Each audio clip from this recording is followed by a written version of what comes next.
नमस्कार दोस्तों, ₹500 के नोट जो कि साल 2016 में डिमोनेटाइजेशन के तहत बंद किए गए थे, उसके बाद नोटों को लेकर आरबीआई ने बहुत सारी अपडेट निकाली, बहुत सारे अलग-अलग काम किए। उसी कड़ी में जो अभी ये रिपोर्ट आई है 2024 और 25 की, जिसके तहत कुछ नोट है जिनकी छपाई अब बिल्कुल बंद कर दी जाएगी। यानी वो एक तरह के जितने भी नए नोट मार्केट में आने हैं, वो बंद हो जाएँगे। इस वीडियो में हम आपको जानकारी देने वाले हैं 2024 और 25 की आरबीआई की जो भी रिपोर्ट आई है उसके अकॉर्डिंग बाजार में क्या चल रहा है, जो भारत की मौद्रिक जो पूरी संरचना है, मौद्रिक जो सिचुएशन है नोटों की, उसके बारे में क्या अपडेट है। तो चलिए स्टार्ट करते हैं इस वीडियो को सबसे पहले। तो सबसे पहले मैं आपको बता दूं कि मैं आपको जितनी भी यहाँ पर इंफॉर्मेशन दूंगा, जो नोट बंद हुए हैं वो उसकी जानकारी हम आखिर में देंगे, क्योंकि अगर डायरेक्ट वो जानकारी मैं आपको दे देता हूँ तो उससे रिलेटेड जितनी भी इंफॉर्मेशन है 2024-25 रिपोर्ट में जो भी डेटा आया है, वो आपको अच्छी प्रकार से समझ नहीं आएगा। तो चलिए स्टार्ट करते हैं। तो सबसे पहली जो इंफॉर्मेशन ये है कि इस समय बाज़ार के अंदर वो कौन-सा नोट है, जो टॉप पे चल रहा है। ₹500 का वो नोट है जो अभी बाज़ार में अगर मूल्य के हिसाब से देखें तो नंबर 1 कैटेगरी के अंदर आता है। यानी पूरे के पूरे अगर भारत की बात की जाए तो ₹500 का ही ऐसा नोट है जो मूल्य के आधार पर पूरा जो मार्केट है नोटों का, उसको 86% से ज़्यादा मार्केट वो कैप्चर करता है। अगर हम क्वांटिटी के हिसाब से बात करें तो ₹500 का नोट 41% के लगभग, यानी अगर हम मात्रा की बात करें तो टोटल जितने नोट हैं उसमें 41% के आसपास ₹500 के नोट होते हैं। इसके साथ-साथ दूसरे नंबर पर आता है ₹10 का नोट है। जी हाँ, ₹10 का नोट भी ऐसा नोट है जो कि ₹500 के बाद अगर हम बात करें तो दूसरे नंबर पर आता है, और ये 16% से ज़्यादा है इसकी टोटल जो भी मतलब वो वैल्यू है इस समय पूरे के पूरे भारत के अंदर नोटों के अंदर। इसके साथ-साथ ₹10, ₹20 और ₹50 के जो भी नोट है, अगर हम टोटल उनको जोड़ लेते हैं तो उनका जो कंट्रीब्यूशन है पूरे के पूरे भारत के अंदर, जो भी भारत की मौद्रिक जो संरचना है, इसमें सिचुएशन है, उसमें 31% से ज़्यादा आता है। तो ये है फिजिकल नोटों का अभी जो भी अपडेट है उसके बारे में। इसके साथ-साथ जो ये रिपोर्ट है आरबीआई की 2024 और 25 में, इसमें ये भी बताया गया है कि भारत के अंदर जो डिजिटल रुपया है, जो ई-रुपया है, उसके जो ट्रांज़ैक्शन है उसमें जो मतलब यूज़र बाय यूज़र जो बढ़ोतरी हो रही है वो 334% से ज़्यादा है। यानी अगर पिछले साल की बात करें जो डेटा आया है अभी, वो 334% से ज़्यादा है। ई-रुपया या डिजिटल रुपया क्या होता है, आपको अगर मैं सिंपल भाषा में समझाऊँ, तो मान लीजिए अगर आपके पास ₹10,000 अगर आप उनको बैंकों में जमा करवाने जाते हैं और आपके पास ₹500 के नोट हैं, तो आपके पास टोटल कितने नोट हुए? 20 नोट। यानी आप बैंक में डिपॉज़िट करवाएँगे ₹500 के 20 नोट और आपके बैंक अकाउंट में ₹10,000 शो होने लगेंगे। सिमिलर जब बैंक वाले आपको देते हैं और आप मान लीजिए ₹10,000 निकलवाना चाहते हैं, तो ₹500 के आपको 20 नोट दे देगा, ₹10,000 आपने अपने खाते से निकलवा लिए। लेकिन जो ई-रुपया और डिजिटल ऐप होती है, वो क्या होती है, वो नॉर्मल अकाउंट की तरह नहीं होती, वो ब्लॉकचेन जो टेक्नोलॉजी होती है उस पर आधारित होती है, और ये एक लीगल टेंडर होता है। जैसे ब्लॉकचेन पर जो जितनी दूसरी करेंसी है बिटकॉइन वगैरह, वो लीगल टेंडर नहीं होती क्योंकि वो डिसेंट्रलाइज होती है। लेकिन जो ई रुपया है भारत का, जो कि आरबीआई द्वारा स्टैंडर्डाइज है, रेगुलेट है, गवर्न है, वो एक लीगल टेंडर है।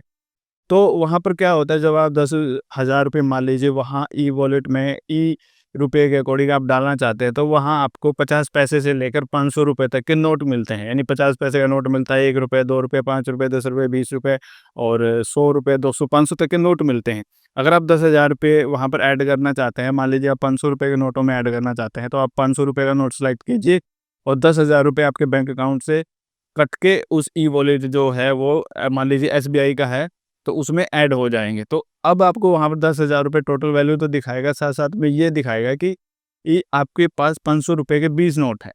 वहाँ पर नोट दिखाई देते हैं, लेकिन वो हार्ड कॉपी नहीं होती, सारी की सारी वर्चुअल होती है क्योंकि डिजिटल ऐप होता है। तो ये है डिजिटल मनी का पूरा-पूरा प्रोसेस। आप वहाँ पर कितने भी रुपए जमा करवा सकते हैं। मैं ये सिर्फ़ एग्ज़ाम्पल के लिए बता रहा था। मान लीजिए आप ₹100 जमा करवा रहे हैं और ₹100 आप यूपीआई से आप डायरेक्ट बैंक ट्रांसफ़र से जमा करवाते हैं, ई-रुपया ऐप के अंदर जो वॉलेट होता है उसके अंदर। तो मान लीजिए आप ₹5 के हिसाब से जमा करवाना चाहते हैं, तो 20 नोट आप 5-5 के जमा करवा लीजिए, तो आपको क्या दिखाएगा, वहाँ दिखाएगा कि आपके पास ₹5-5 के 20 नोट है और टोटल जो आपके वॉलेट की वैल्यू है वो ₹100 है। तो ये था फिजिकल नोट और ई-रुपये के बाद अब आ जाते हैं सिक्कों के ऊपर। अगर हम सिक्कों की बात करें तो सिक्के अब भी चलन में हैं। ₹1, ₹2, ₹5, ₹10, ₹20 के सिक्के अभी भी जनमानस के मतलब जो आम जनमानस के अंदर अभी भी प्रचलन में है। इसके साथ-साथ अगर सिक्कों की बात करी जाए तो आरबीआई भी शायद ये चाहता है कि सिक्के की जो मात्रा है वो और ज़्यादा बढ़े। इस रिपोर्ट में ये बताया गया है कि जो सिक्कों का मूल्य है वो 9% इस साल मतलब इस रिपोर्ट के अकॉर्डिंग बढ़ा है। अगर सिक्कों की मात्रा बात की जाए तो वो 3.5% से ज़्यादा बढ़ी है। अब हम बात करते हैं वो कौन-कौन से नोट हैं जो कि जिनकी छपाई बंद हो रही है और जो मतलब प्रचलन में तो रहेंगे लेकिन नए नोट अब नहीं छपेंगे। साल 2023 के अंदर आरबीआई ने 2000 के जो नोट थे उनको वापस लेने का कार्यक्रम स्टार्ट कर दिया गया था और उसके तहत 3.56 लाख करोड़ रुपए के जो टोटल वैल्यू के 2000 के नोट थे उसमें से ऑलमोस्ट 98% से ज़्यादा नोट वापस सिस्टम में आ गए हैं, बैंकों के पास आ गए हैं। कुछ हैं अब भी जो मार्केट में बचे हुए हैं 2% के आसपास, वो भी धीरे-धीरे आ जाएँगे। लेकिन साल 2023 से ही मार्केट के अंदर जो 2000 के नोट है वो छपाई बंद हो गई थी। अब जो नोट जिनकी छपाई बंद हुई है वो हैं ₹2 और ₹5 के नोट। ₹2 के नोट की जो खबर है वो इतनी ज़्यादा मायने नहीं रखती क्योंकि आखिरी बार आपने ₹2 का नोट कब देखा था, इसके बारे में आपको शायद याद ही नहीं होगा, मुझे भी याद नहीं है। लेकिन 500 जो ₹5 का नोट है आप उसे देखते रहते हैं। मैं अक्सर जो ट्रांज़ैक्शन करता हूँ ₹5 का नोट शायद कभी न कभी कोई ठेले वाला या कोई दुकानदार दे ही देता है। तो ₹5 का नोट अब भी चलन में है। इसके साथ-साथ अगर नए ₹5 के नोट की बात की जाए, तो गाँव में विवाह शादियों में अब भी ₹5 के नोट गड्डी की गड्डी इस्तेमाल करी जाती है। तो अब क्या होगा कि ₹5 और ₹2 और 2000 के तो पहले छपाई में बंद हो गए थे, 2 और ₹5 के नोट की छपाई आरबीआई ने बंद कर दी गई है, लेकिन वो चलन में रहेंगे, जितने भी मार्केट के अंदर नोट है वो इस्तेमाल होते रहेंगे, बैंकों में जमा होते रहेंगे और मतलब किसी भी काम में आप उनको यूज़ कर सकते हैं, लेकिन वो सारे होंगे पुराने नोट। अब कोई भी ₹2 और ₹5 का नया नोट आपको मार्केट के अंदर या बैंकों से या एटीएम से तो आते नहीं, बैंकों से आपको नहीं मिलेगा। तो ये थी अपडेट।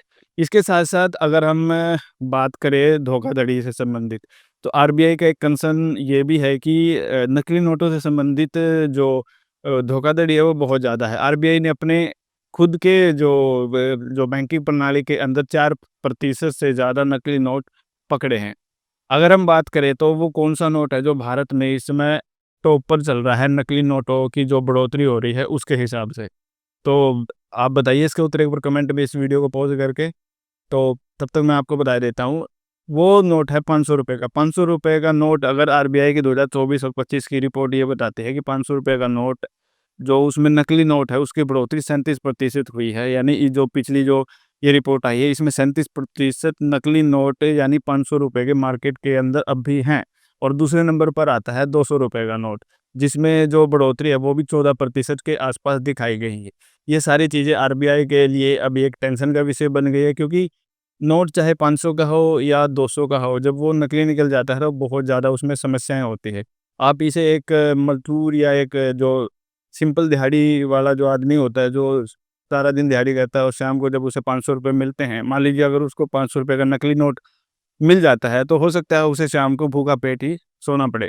तो अभी ये एक बहुत ज़्यादा गंभीर समस्या है, इसलिए मार्केट के अंदर जो रिपोर्ट आई उसमें ₹500 के 37% से ज़्यादा नकली नोट अभी मार्केट में बढ़ोतरी हुई है और ₹200 की हुई है ऑलमोस्ट 14% के आसपास। तो आपको जब भी ट्रांज़ैक्शन करें 500 और ₹200 के नोट में, क्योंकि 2000 का बंद हो चुका है, 1000 का बंद हो चुका है, तो 2 जो बड़े नोट आम जनमानस के अंदर है वो ₹500 का है और ₹200 का। तो आपको हमेशा ध्यान रखना चाहिए जब भी आप 500 ₹200 का नोट लें तो आप अच्छी प्रकार से उनकी जाँच कर लें। तो यही थी वीडियो, ये जो पूरी इन्फॉर्मेशन थी मैंने इसको आखिरी तक इसलिए बचाए रखा है क्योंकि इसमें जितनी भी इन्फॉर्मेशन दी गई है वो सारी की सारी वैल्यूएबल है। आरबीआई द्वारा 2024-25 की जो भी रिपोर्ट जारी की गई है, उससे जुड़ी जितनी भी तमाम अपडेट थी वो इस पूरी वीडियो में थी। तो इस वीडियो को अंत तक देखने के लिए आपका बहुत-बहुत धन्यवाद। अगर आपको ये वीडियो पसंद आई हो तो इसे लाइक कीजिए और चैनल पर नए हैं तो आप सब्सक्राइब कर सकते हैं। तो मिलते हैं ऐसी किसी इंटरेस्टिंग वीडियो में, तब तक के लिए धन्यवाद।